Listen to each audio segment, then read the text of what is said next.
Chapter 9 An Unexpected Detour.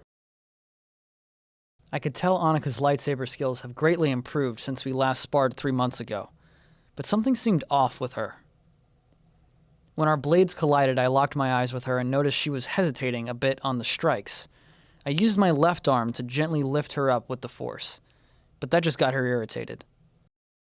You have 5 seconds to put me down right now. This training session is over. I'll put you down after you've collected your patience. Okay, fine. I'll cool off. Once I set her down gently, she put her lightsaber away, a bit annoyed. Are you okay? Yeah. I'm sorry. I just got a bit carried away. I probably shouldn't push myself too hard. There's no reason to worry. We've been planning this for months now. If Aiden shows up, we'll be better prepared this time.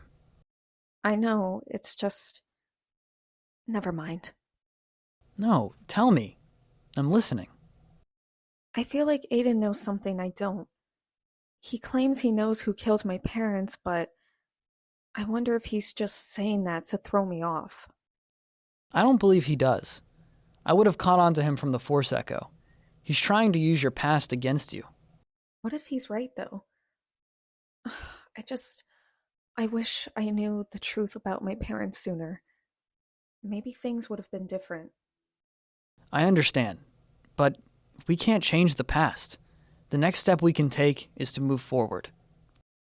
Yeah, you're right. Well, there's one thing I've noticed about you. Oh, really? Do tell. I see you've taken a liking of wearing ponchos now. It's technically a fleece poncho, but I found it at a market. You mean my closet? Yes. I mean, no. Ugh, that's not what I meant. Don't be embarrassed. I like seeing you wear my stuff. Is that why you're staring at me so much? Well, no. Well, maybe a little. Who's blushing now? Oh, be quiet, BD. Normally I wouldn't have boarded the Mantis so soon, but since Grease decided to stay behind and watch the saloon, we had no choice but to go forth with the plan. Anika was in charge of navigating while Marin kept the ship hidden from any nearby Imperial activity. I put the Mantis on autopilot mode so I could read more pages in Seer's archive book. My eyes were starting to feel a bit heavy after a while, but I refused to cave in to the drowsiness. Cal, get some rest. Marin and I will take it from here. I'm not. I'm not even tired, though. Yeah, your yawns say otherwise. Go ahead and sleep. I'll wake you when we're arriving. I promise. Ugh. Fine, but not too long, okay? As I made my way to the back of the ship, a familiar object caught my attention. Seer's guitar. I thought Grease had this. Yeah. I miss her too. I gently grabbed the guitar and examined it closely. So much of it had rusted over time, but I could still hear the song due to the Force Echo. I never did find out why or who she wrote it for, but something about the song felt familiar. The heaviness in my eyes was starting to take over, so I gently set Seer's guitar down. The sound of wind blowing gently echoed across my ears. That is until it got louder and began to sound more rough. As I opened my eyes, my vision was a bit fuzzy until it cleared up. Then I realized I was no longer on the Mantis. The soft, powdery substance I felt on my cheek was sand. I got up rather quickly as I wiped the sand from my cheek. Waves crashed against the shore, leaving a shimmering mark as it flowed back into the ocean. How did I end up here? From a distance, I could hear voices, but it sounded like they were singing. I followed a trail leading into the jungle, but I stopped shortly in my tracks as I peered down at a strange altar. Hieroglyphics and star coordinates were engraved in it. The voices got louder by the second as I got closer to it. Something was calling to me. However, the sun began to dim, now dissipating. The sky got dark fast, but no stars were visible. My gut instinct was to fight, but I resisted until an arrow flew in my direction. I dodged just before it could strike me down and saw someone in a brown cloak run away.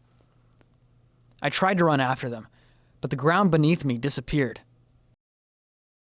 A loud, blaring sound of alarms woke me up from my dream. I got up rushing to the front of the mantis. What's happening? It's the Voss Mystics. They know we're coming, and they're not pleased about it. How long was I out?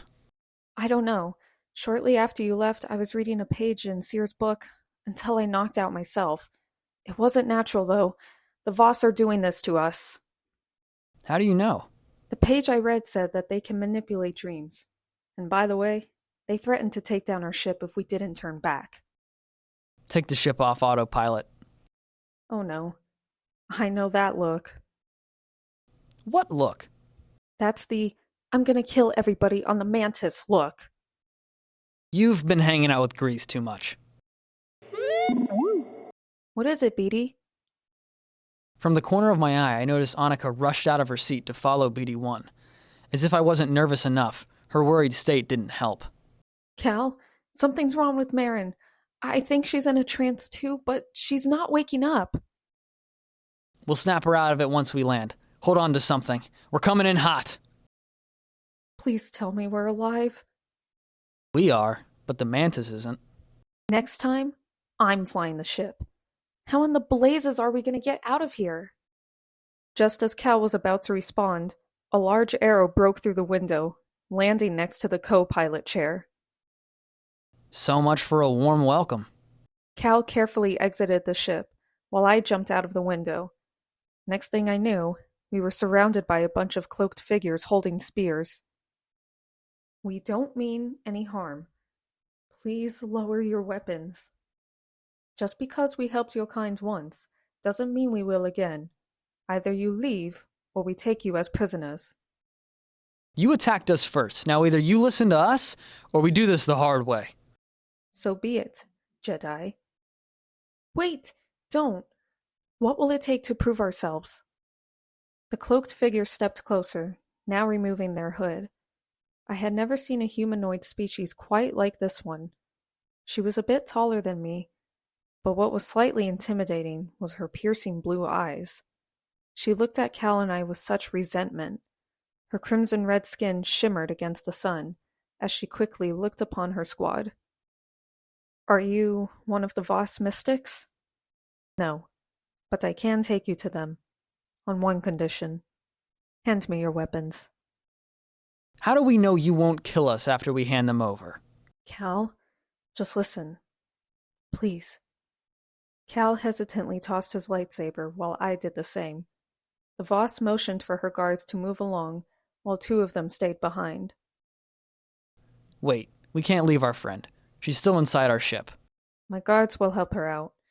In the meantime, you two have a lot to prepare for your trial. Trial? Come. I shall explain more once we are at the village.